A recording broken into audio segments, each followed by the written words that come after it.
Hi everyone, Andrew Fantasia here, and welcome back to Digital Charcuterie for another Marvel United Deep Dive. Click the bell, subscribe, and like, and love, and hug, and peace, and joy, and laughter. Those all sound nice. And also, don't forget to go to Amazon.com, or .ca, or .uk, or .au. I don't know where you live, but go to Amazon and get We Were Wizards, the fantasy novel series that I write. It's available there now. The purple one's first, so I should be holding it this way. There you go. We Were Wizards. Check it out on Amazon right now. We are sliding our way, sensually so, into the third season of Marvel United. And just as in real life, we're going to kick that off with a little primer box called Spider-Geddon, the core box nobody knew they wanted until they found out it existed. Let's hit the table, take a look at what's inside Spider-Geddon, and then find out how much it's worth. And here it is, Spider-Geddon, my fourth favorite type of Geddon.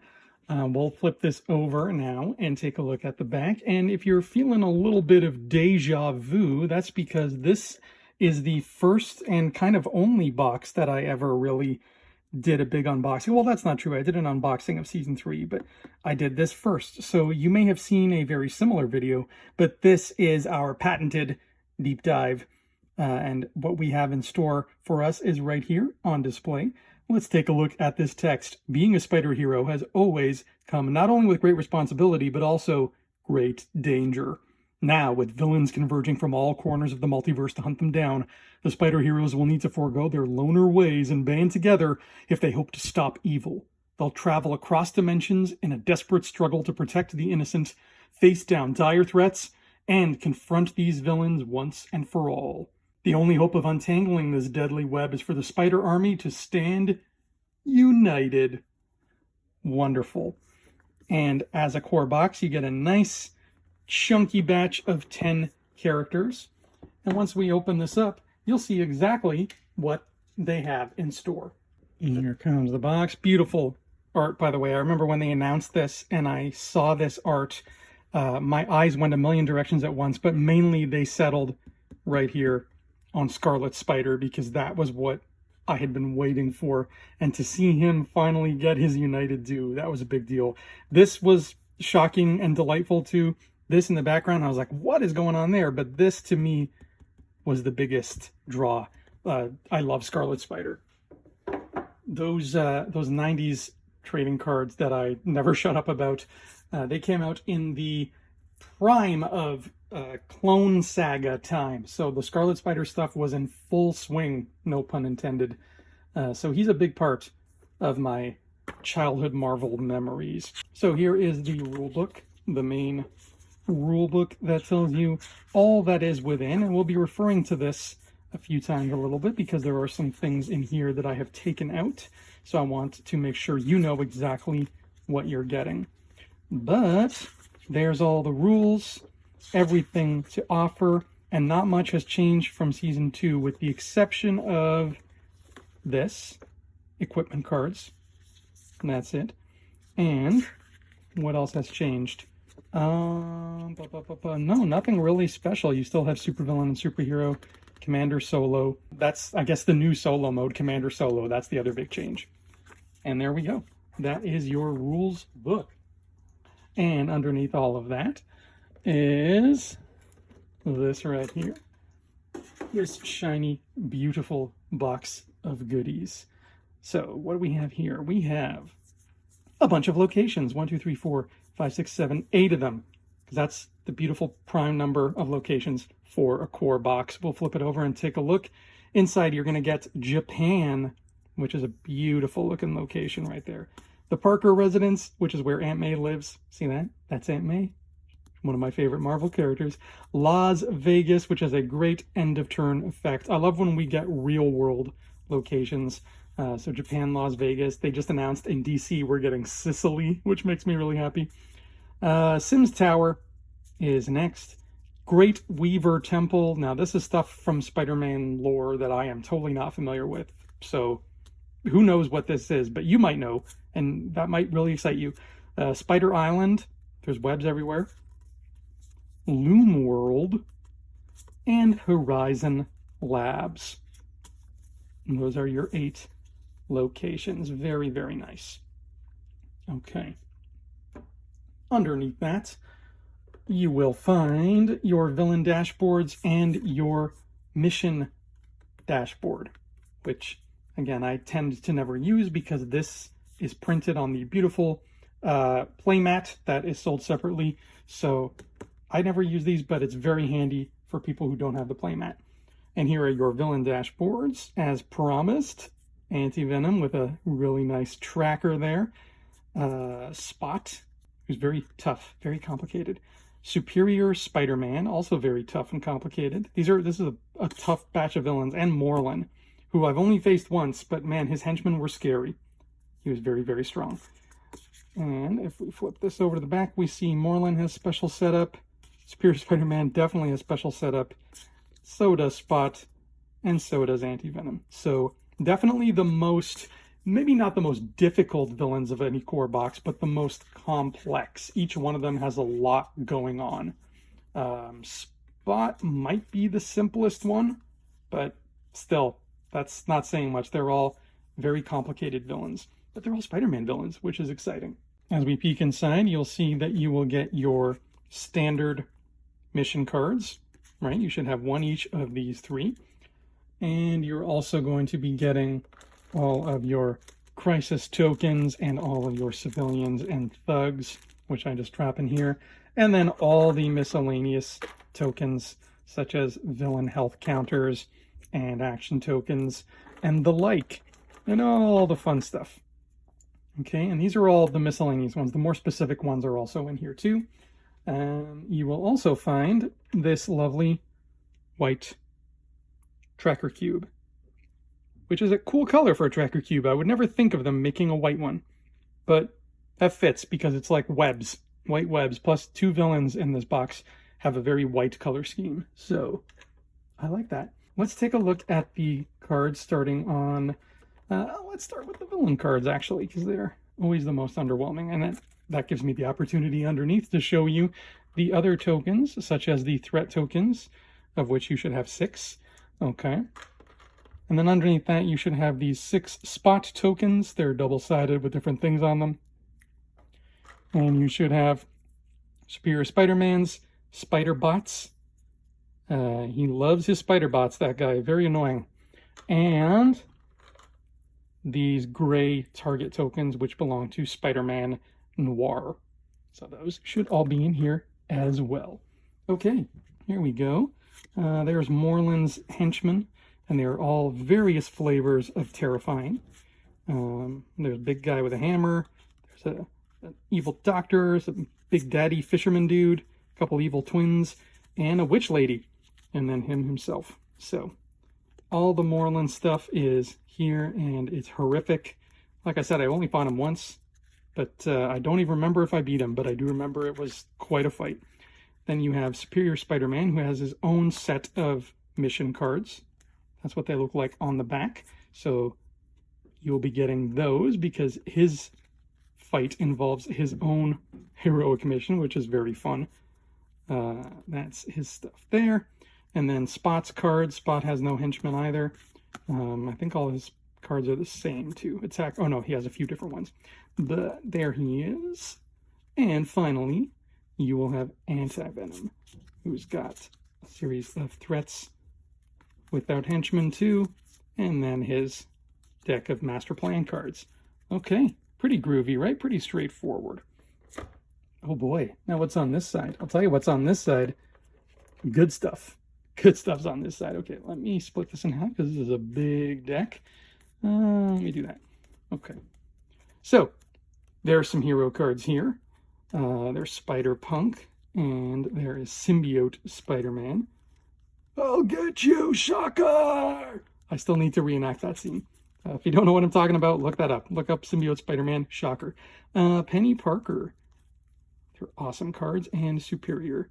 Right there on the bottom. And yes, Superior Spider-Man has a couple of starting hand cards as well as a bottom of the deck card. Very, very complex, specific character. And his cards have a lovely red and black color scheme. And he's throwing out lots of spider bots. That's his whole shtick. He just makes bots. There's his final card, which is a lot of fun. I'll let you freeze frame that and read it. And then here comes Penny Parker with her great royal purple cards, which is my favorite color. So yes, please. And she's got her big mech suit. It sounds like she's stomping around above me right now. That's probably the sound you're hearing. And underneath that is Symbiote Spider-Man, who I haven't used very much. His name hasn't come up much, so I can't remember much of what he does. But I remember being surprised that he was blue and not purple, but it makes total sense. He does not suit the purple thing in retrospect, so I'm glad he's blue. Because he just doesn't play well with others. Where's that card? There was a card that was blank. Yeah, see? He doesn't play well with others because he's doing his own thing. And there's Spider-Punk, because he's rebelling in the underground, eh? And he's got a guitar pick. This is my British Spider-Punk accent. And he's causing anarchy wherever he goes, and his cards are just stupendous. I love those Spider-Punk cards. All right, so he is there. And then the rest of the heroes here are my friend Scarlet Spider and Silk. Silk's cards are in here, as well as Spider-Man Noir, played by Nicolas Cage. That movie's coming out soon. And there's Anti-Venom with that dark brown, that rich chocolatey brown, which I think is just an awesome choice for a card color, because you don't see it often. And there he is. This is a character I have very little familiarity with. I think I saw him on a comic cover once, and I'm like, who's that dude? Why is there a white Venom now? But sure, I'm all for it. Spider-Man Noir has awesome cards. He was in a fight I just did. I think it was with the Vulture. And I think he's the one who delivered the final blow and took out the Vulture. It was either him or Elsa Bloodstone, because I think they were on the same team. But yeah, I'm pretty sure he was there for that fight, which was very pleasant and exciting. And Silk. Lovely Silk with her webs. And I don't know much about her either, but I think she's going to be a playable character in the Spider-Man 3 video game. So I hope that happens so we get to know more about Silk. And then finally, I mean, I'm sure I said this when I unboxed this before, but I'm going to say it again. The colors on Scarlet Spider are very specific. They are a brighter red and a lighter blue that's closer to aqua compared to Spider-Man. I mean, brighter red than Spider-Man and lighter blue. And Simon did it. They did it. They nailed the look, and they made his cards that exact color. That it could not be a more perfect rendition of Scarlet Spider in here. And this made me so happy. Fantastic. All right. Underneath that, for the first time in our deep dives, we have to deal with these. What are these? Well, they are equipment cards. In fact, there's more than just equipment cards in here. There is these battle plan cards, which I believe you're meant to use in Commander Solo mode. So those can go back down there. But the equipment cards, as per our point system that we're doing on these deep dives, the equipment cards are going to be handled like this.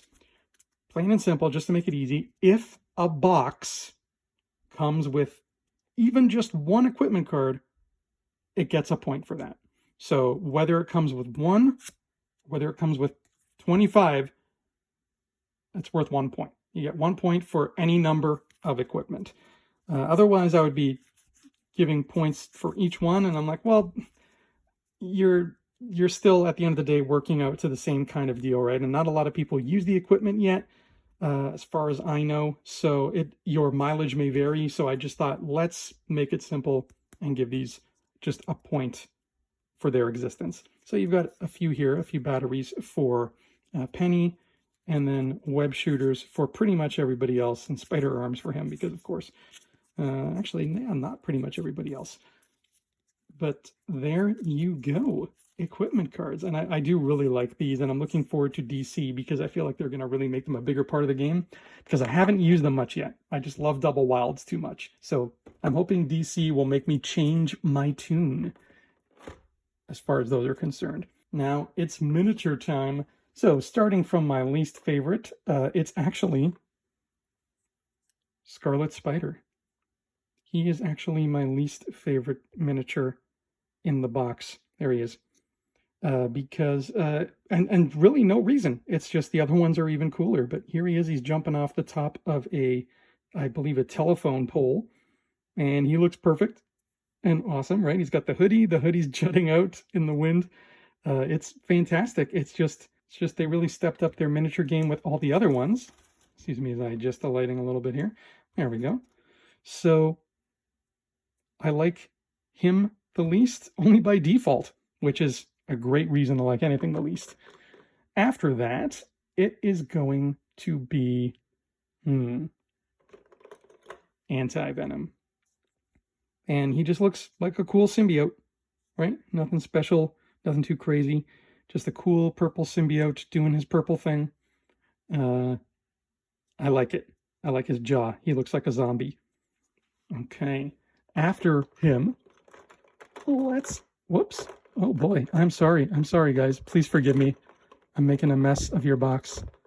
Okay, there we go. After him, let's look at Penny Parker.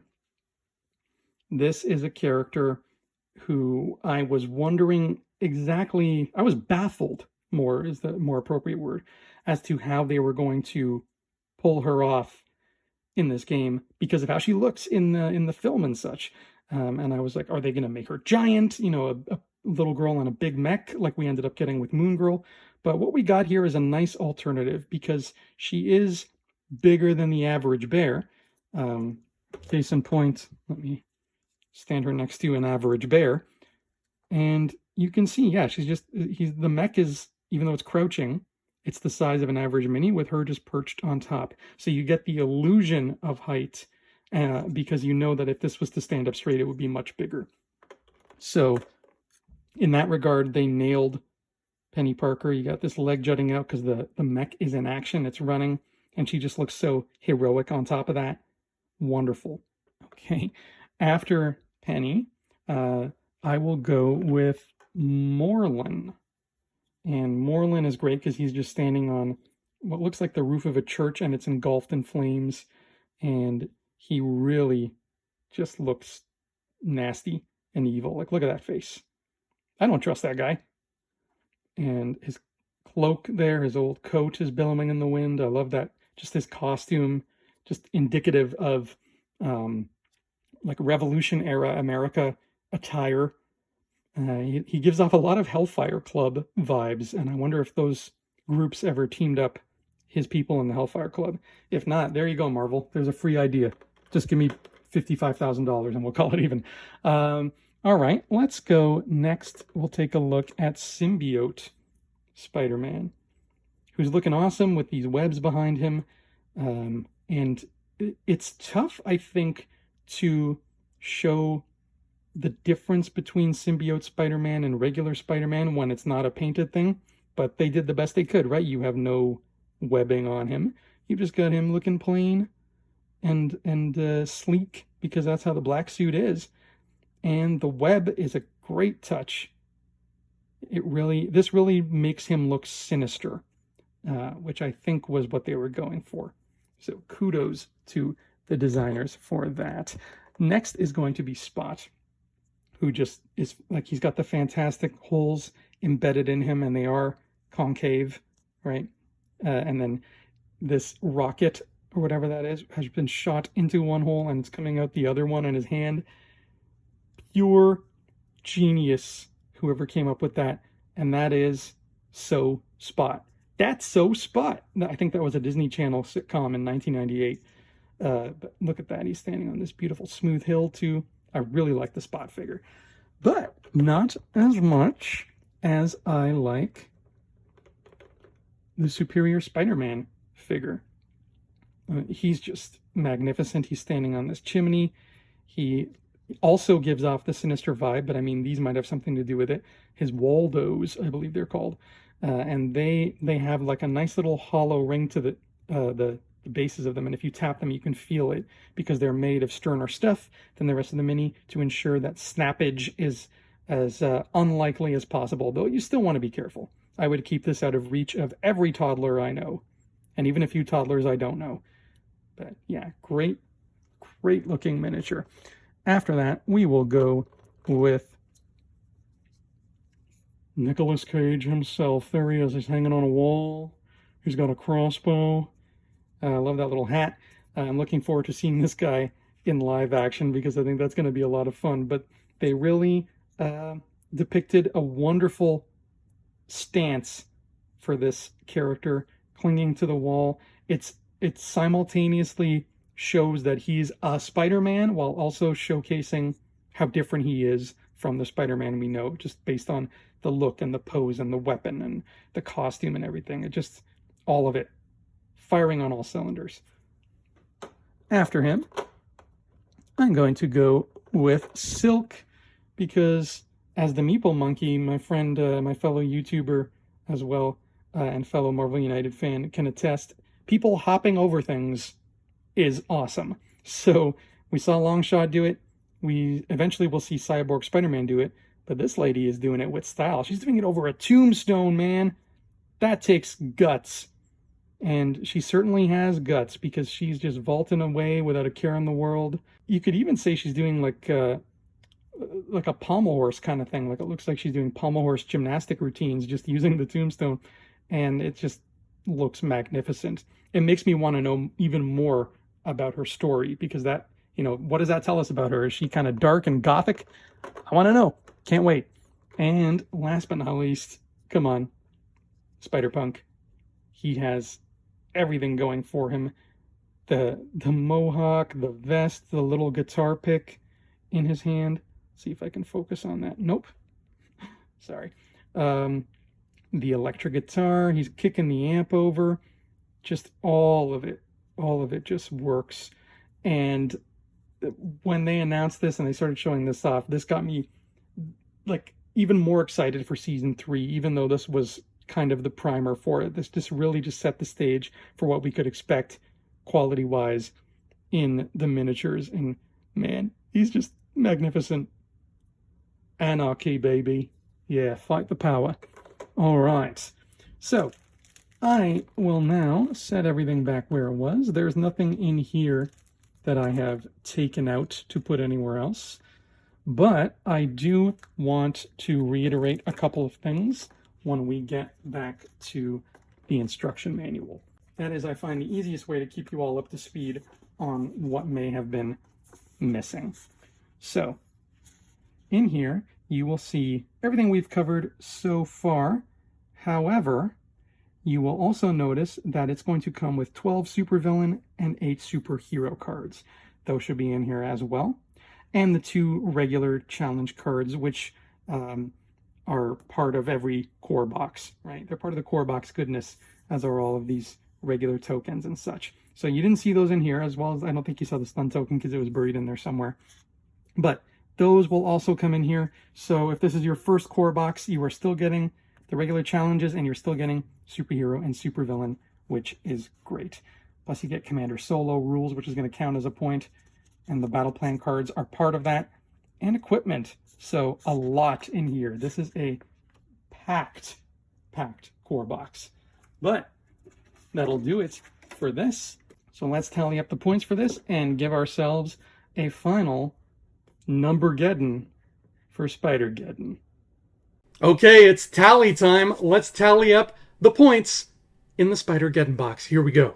There are 10 minis in this Spider-Geddon box, and all of them are normal, nothing special, so there's 10 points there.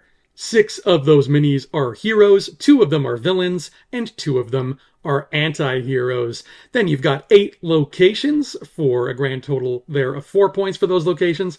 Your core box essentials, of course, that gives us an extra point. That's all your mission cards and your action tokens and your heroic challenges and all that stuff. Everything that should come in a core box is there. Our brand spanking new Commander Solo mode gives us 2 points because it's a new mode.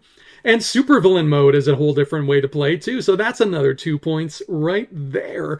And finally, we have equipment cards in here, and equipment cards give us an extra 1 point. So if my math is right, that's 10, 6, 4, 6, 4, 1, 2, 2, and 1 for a total of 36 delicious spidery points. And that'll do it for today. Not a bad core box. Not a bad core box at all. And again, it was a core box that we didn't even know existed until they dropped it into our laps as a real nice surprise. And hey, the same thing is happening right now with Hush. Batman Hush for DC. So that's exciting. Hopefully we don't have to wait more than 6 months for that. I hope it comes out on time, because that box looks gorgeous. Anyway, that'll do it for me for today. I have been Andrew Fantasia. You've been awesome. This has been a Digital Charcuterie Marvel United Deep Dive.